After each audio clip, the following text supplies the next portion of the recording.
Yeah, so I mean, all 14 viewers, how do you like it? Nice segue. You're not bro. even. Way to go. You're not even actually watching at this point. It's well into the podcast. They don't even realize that we took a break right now. That was seamless. I like how you did that. Was, you know what? It's fucking. You can't even tell. I did magician tricks as, This guy's as a so kid. good.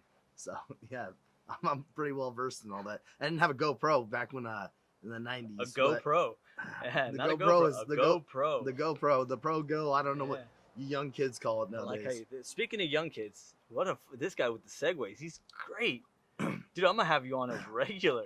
Hey, I'm just gonna have. I hope we get like at least 17 views on this one, because then that justifies. Get it to you 200. Back.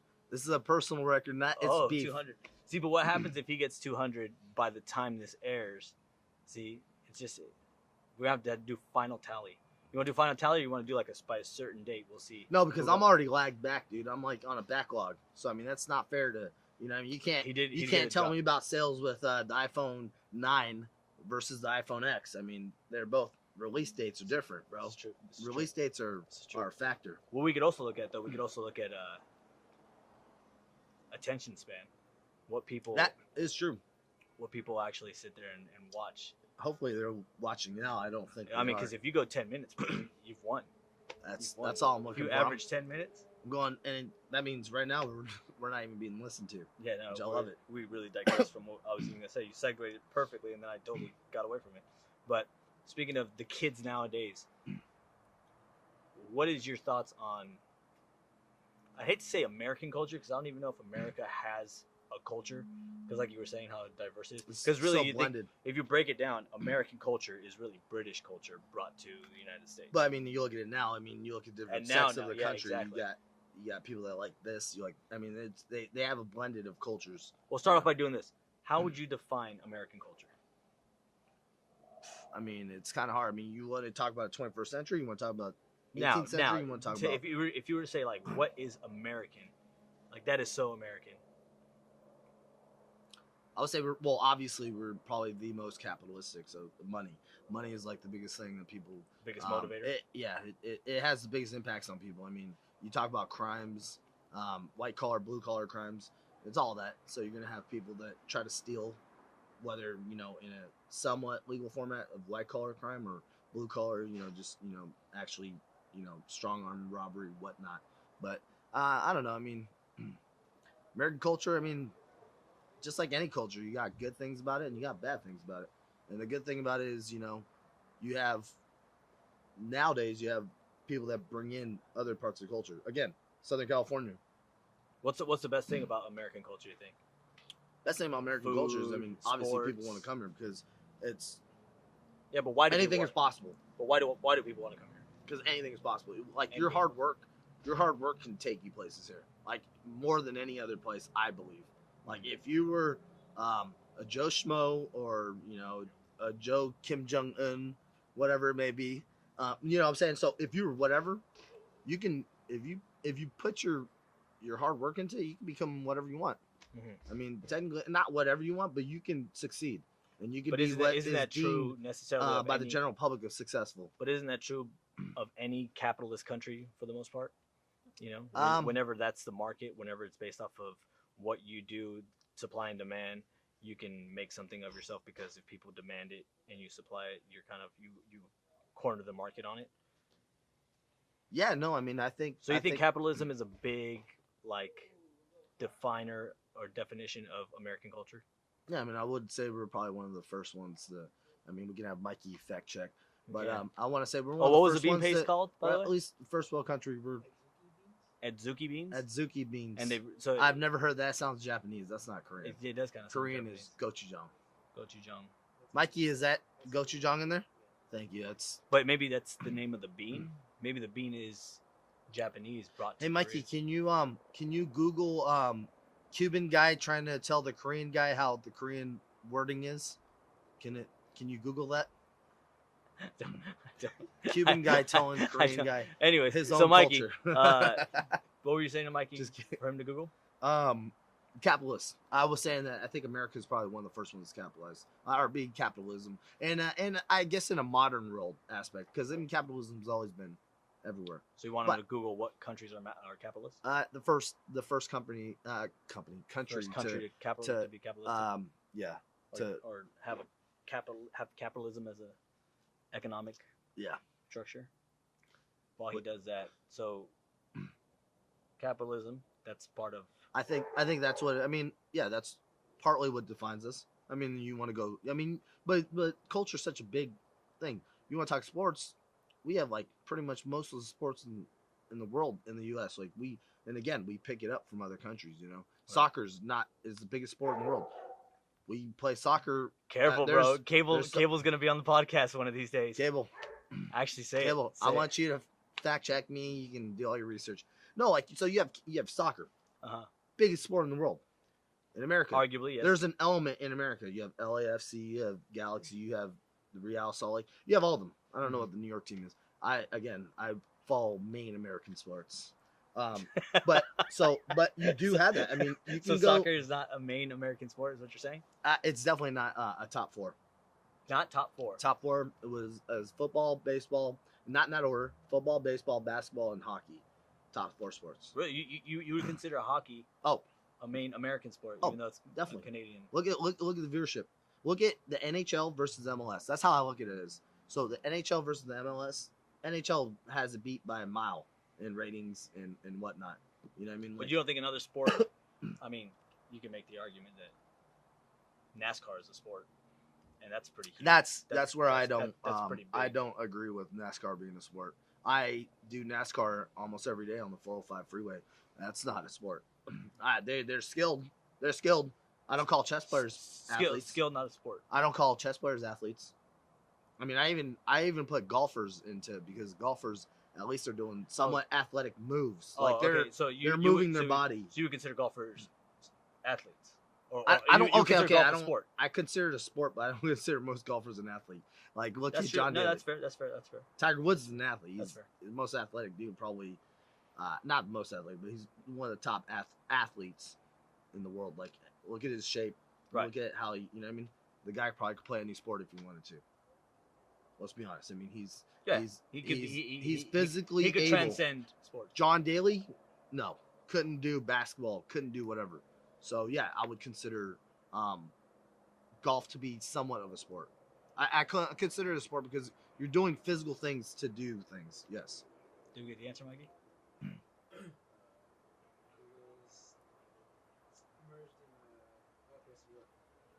Northwestern Europe, which we stole the ideas, but I feel like we capitalized on it. Wait. Did we steal? Capitalism, capitalize. I see what you did there. Did we steal the ideas, or is it the fact that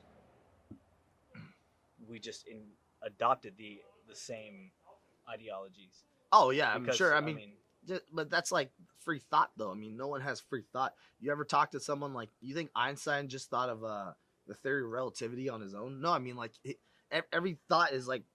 It's generational. It's past. He actually did. He was the only one to think that. It's not like everybody else was like, "Hey, I kind of got this theory," blah, blah, blah, and Einstein was like the only one to publish it. No. He literally like I'm saying, like he has his parents to thank for him. He has his upbringing to thank for him.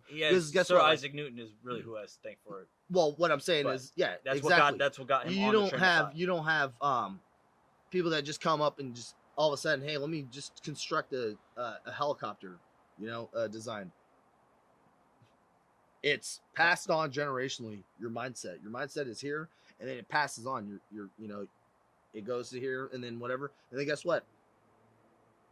5 generations later, that kid goes. The great grandson goes. You know what? I've been taught all these thoughts. The thoughts have been progressed down the road. So your thoughts don't just. Oh, I want to think of a helicopter. If that was the case, it would have been by some genius caveman or some genius guy walking the earth. 100 BC, whatever it was. It's the thoughts become they pass it on. People don't realize that you pass on. It's an evolution of technology. It's like, hey, this works like centrifugal force or centripetal force, whichever one is in play. People are like, hey, we have this, and now we just discovered this, or we just invented this, wing or blade or whatever, and they're like, hey, if we put this on an axle and we have centrifugal force or centripetal force and use, we can create this. So it's like an evolution of technology. I get what you're saying. Well, here's a better way. The wheelbarrow, right, was invented. So then the wheelbarrow turned into a horse carriage, and guess what? Down the road, it turned into a car. I mean, that's really what it ends up being. So that's what I'm saying is, if you put that mindset with a car, or I mean, with a person's mindset of how they get theories and all that, it makes sense. You don't just get it. You know, it's moved down the road, and that's what I'm trying to say. It's passed down generation. I don't even know how we got on this topic. How did we get on this topic? Capitalism, and I don't know. You just took it and ran. I don't know. Tell me, good buddy, what got us down this road? I don't know what was in that last beer, but I love every minute of it. So, what is one of your biggest pet peeves with American culture right now? American culture. What can't you stand? I would say that capitalism, and I would say probably.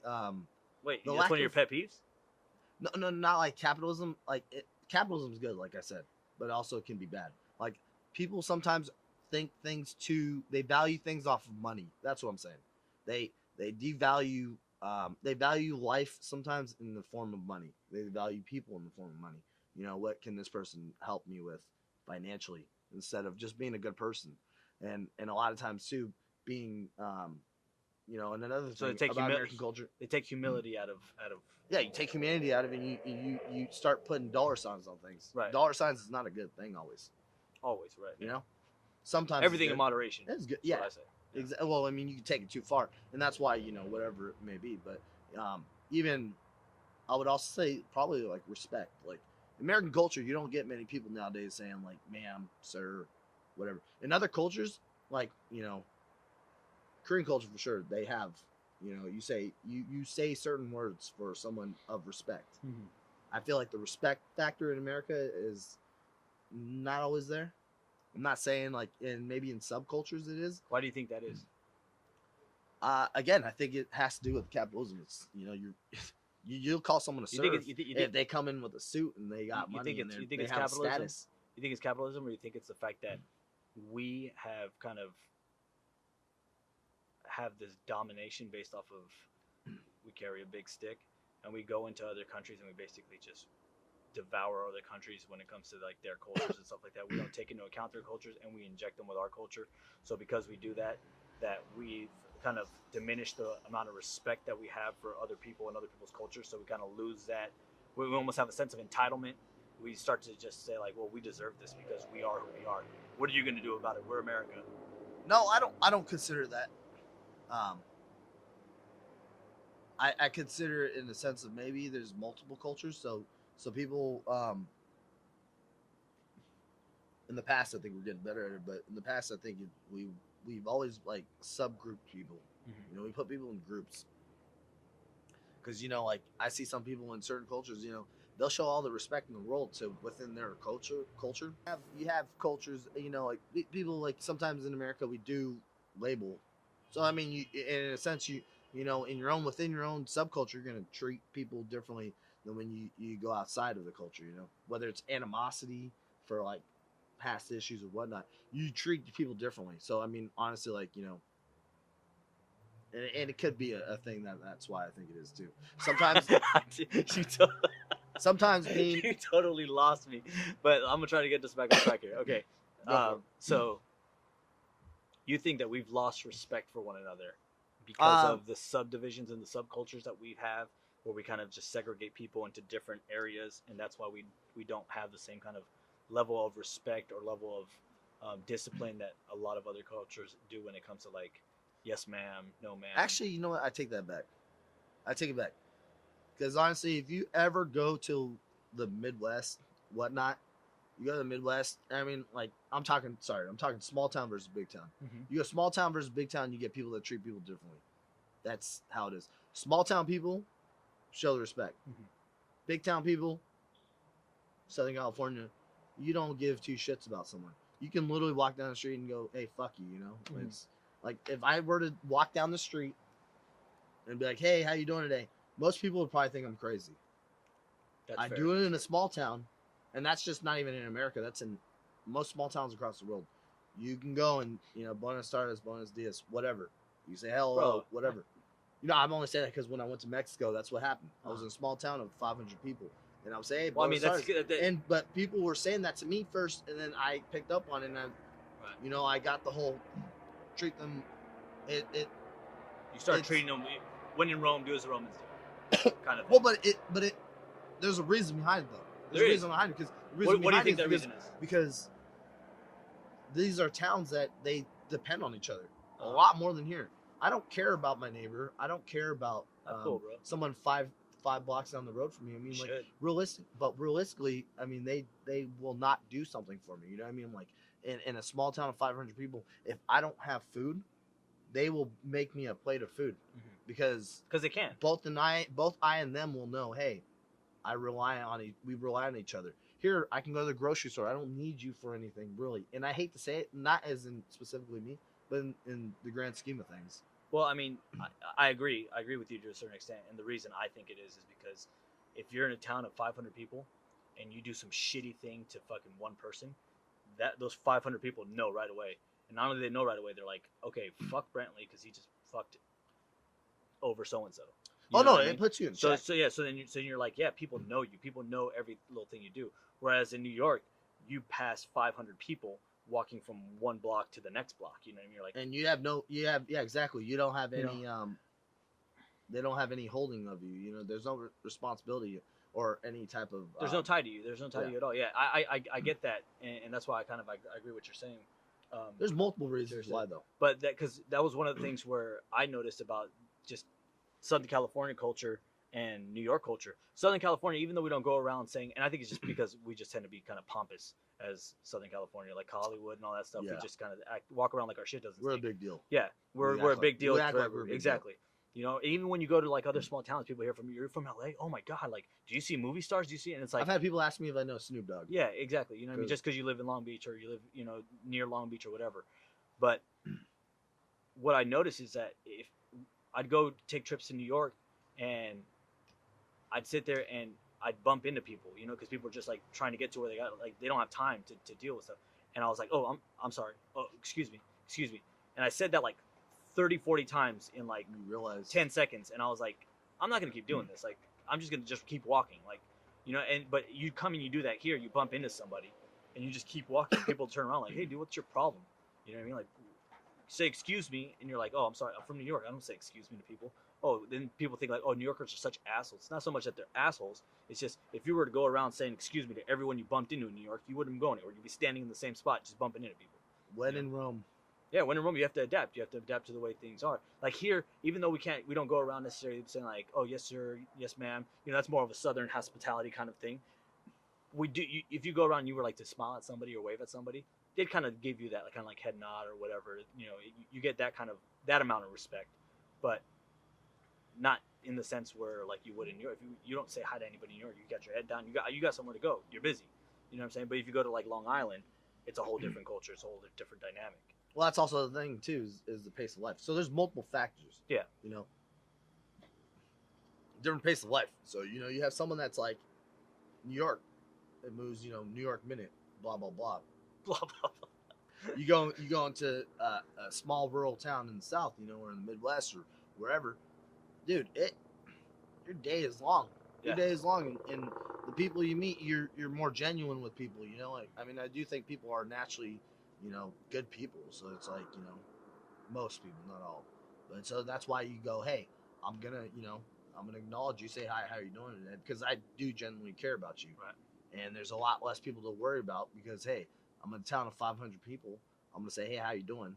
And that's how it is, Yeah. In New York, I'm not going to waste my time on that, especially if I have a project at work or whatnot, and I'm constantly, like you said, in the move. Mm-hmm. I got places to go, people to see. That's how New York is. LA's kind of like that, too. When you travel to places and then you come back home, do you try to, like, keep that, like, I like the way they handle themselves. You try to, like, keep a piece of that culture with you when you come back and like use it, or does it stick with you for like a little bit, then all of a sudden you go back to being Southern California? I think I'm pretty good at adapting. Well, Mikey could say not so like much being a military brat. Like no, like I can adapt. Like honestly, like No, yeah, yeah, adapt to my surroundings. I get that. I get that. Because you know what, I'm gonna be an asshole out here, but if I go to a small town, I know how to adapt easily. Because honestly, I think I'm better equipped with like culture and whatnot. So like I feel like I'm like, hey, I'll do this, I'll do that. You know, like I know how to act when in Rome, Right. and when at home. You think that's because you were when in Rome, when at home, Mikey. Nice, Write that down. Like that. Fact check that. Mikey fact checked it. We're gonna trademark that. Trademark that. Trademark it. So, I get that. You think that has to do with the fact that you were an army rat and you moved around a lot. So I think it helps. Yeah.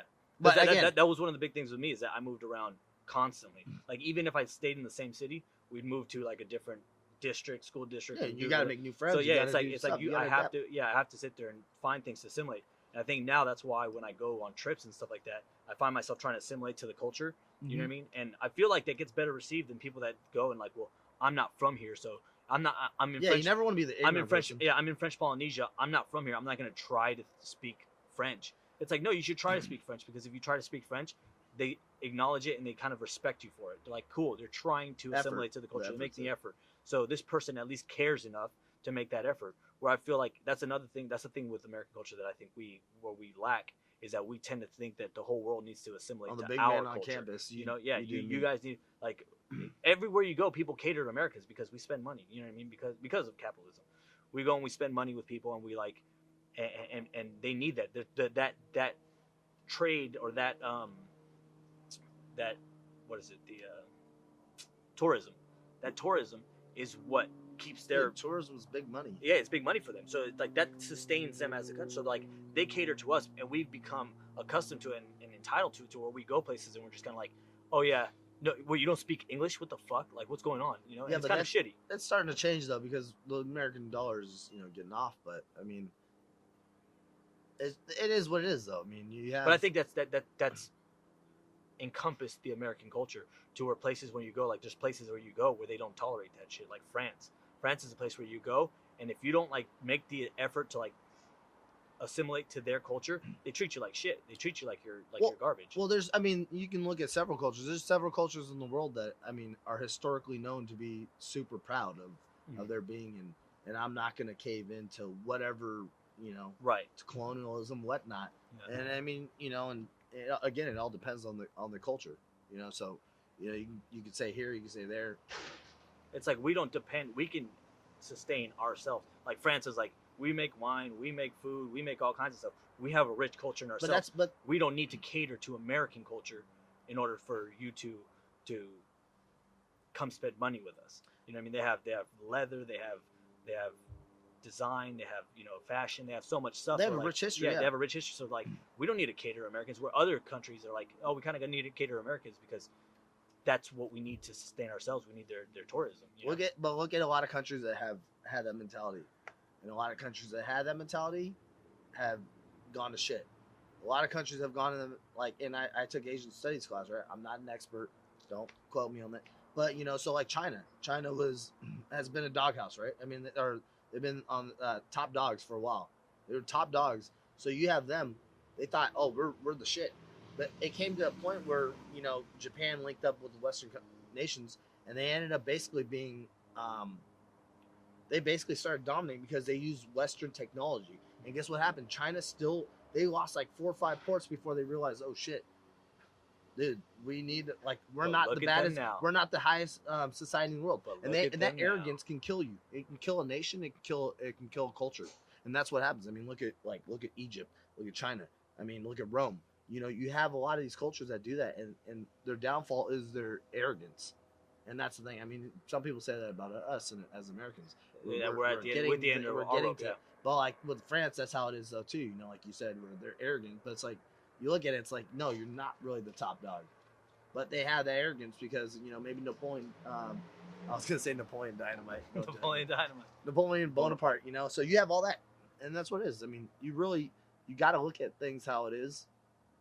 And then you realize, I think it's more of just French being like French and thinking they're better than people. But it's like, just because you think you're better doesn't mean you are. Yeah. And obviously, you want to look at numbers. France is not better than America. France is gonna we can have looking at Wikipedia over there. France isn't better than America, like economically. Whatever. You heard it here. On that note, we'll end this. France is not better than America. So all you French fuckers out there, Yep. fuck off. All right, Yeah, dude. Fuck France. no one's gonna sit here and listen to this for a whole hour. But I want to thank you for coming on. This was awesome. Thank you. I thought it was really good. Thank you. I thought it was good, Mikey. Thank you for fact checking and being there.